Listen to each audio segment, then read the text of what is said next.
അധ്യായം 7.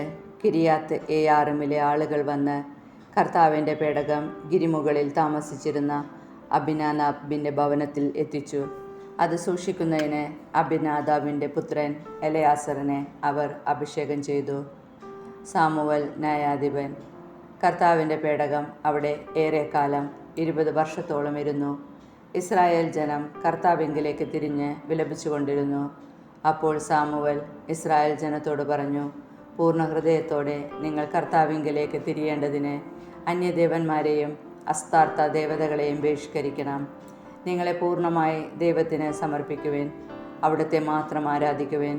ഫിലിസ്ത്യരുടെ കരങ്ങളിൽ നിന്ന് അവിടുന്ന് നിങ്ങളെ രക്ഷിക്കും.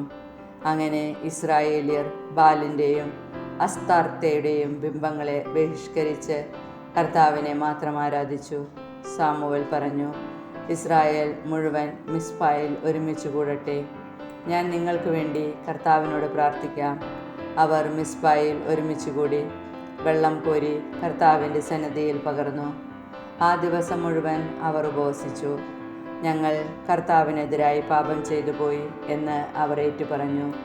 മിസ്പായിൽ വെച്ചാണ് സാമുവൽ ഇസ്രായേൽ ജനത്തെ ന്യായപാലനം ചെയ്യാൻ തുടങ്ങിയത്. ഇസ്രായേൽക്കാർ മിസ്പായിൽ ഒരുമിച്ച് കൂടിയിട്ടുണ്ടെന്ന് കേട്ടപ്പോൾ ഫിലിസ്ത്യ പ്രഭുക്കന്മാർ ഇസ്രായേലരെ ആക്രമിക്കാൻ പുറപ്പെട്ടു. ഇസ്രായേൽക്കാർ ഭയചകിതരായി ഫിലിസ്ത്യരിൽ നിന്ന് തങ്ങളെ രക്ഷിക്കുന്നതിന് ദൈവമായ കർത്താവിനോട് നിരന്തരം പ്രാർത്ഥിക്കണമേ എന്ന് അവർ സാമുവലിനോട് അപേക്ഷിച്ചു. സാമുവൽ മുലകുടി മാറാത്ത ഒരാട്ടിൻകുട്ടിയെ സമ്പൂർണ്ണ ദഹനബലിയായി കർത്താവിന് അർപ്പിച്ചു. അവൻ ഇസ്രായേലിന് വേണ്ടി കർത്താവിനോട് പ്രാർത്ഥിച്ചു.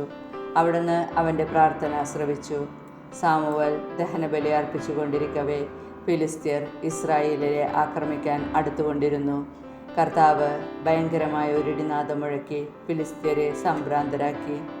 അവർ പലായനം ചെയ്തു. ഇസ്രായേലർ മിസ്പായിൽ നിന്ന് ബെത്കാർ വരെ അവരെ പിന്തുടർന്ന് വധിച്ചു. അനന്തരം സാമുവൽ മിസ്പായ്ക്കും ജാഷ്നായ്ക്കും മധ്യേ ഒരു കല്ല് സ്ഥാപിച്ചു. ഇതുവരെ കർത്താവ് നമ്മെ സഹായിച്ചു എന്ന് പറഞ്ഞ് ആ സ്ഥലത്തിന് എബ്നേസർ എന്ന് പേരിട്ടു. അങ്ങനെ ഫിലിസ്ത്യർ കീഴടങ്ങി. പിന്നീടൊരിക്കലും അവർ ഇസ്രായേൽ ദേശത്ത് കാലുകുത്തിയിട്ടില്ല. സാമുവലിൻ്റെ കാലമത്രയും കർത്താവിൻ്റെ കരം ഫിലിസ്ത്യർക്കെതിരെ ബലപ്പെട്ടിരുന്നു. എക്രോൺ മുതൽ ഗത്ത് വരെ ഫിലിസ്ത്യർ കൈവശമാക്കിയിരുന്ന പ്രദേശങ്ങളെല്ലാം അവർ ഇസ്രായേലിന് തിരികെ കൊടുത്തു. ഇസ്രായേലിയർ തങ്ങളുടെ പ്രദേശമെല്ലാം ഫിലിസ്ത്യരിൽ നിന്ന് വീണ്ടെടുത്തു. ഇസ്രായേലരും അമോര്യരും തമ്മിൽ സമാധാനമുണ്ടായി. സാമുവൽ തൻ്റെ ജീവിതകാലം അത്രയും ഇസ്രായേലിൽ നീതിപാലനം നടത്തി. ബഥേൽ, ഗിൽഗാൽ, മിസ്പ എന്നീ സ്ഥലങ്ങൾ വർഷം തോറും സന്ദർശിച്ച് അവിടെയും അവൻ നീതിപാലനം നടത്തിയിരുന്നു. അനന്തരം തൻ്റെ ഭവനം സ്ഥിതി ചെയ്തിരുന്ന റാമായിലേക്ക് അവൻ മടങ്ങിപ്പോയി. അവിടെ നീതിപാലനം നടത്തുകയും കർത്താവിന് ഒരു ബലിപീഠം നിർമ്മിക്കുകയും ചെയ്തു.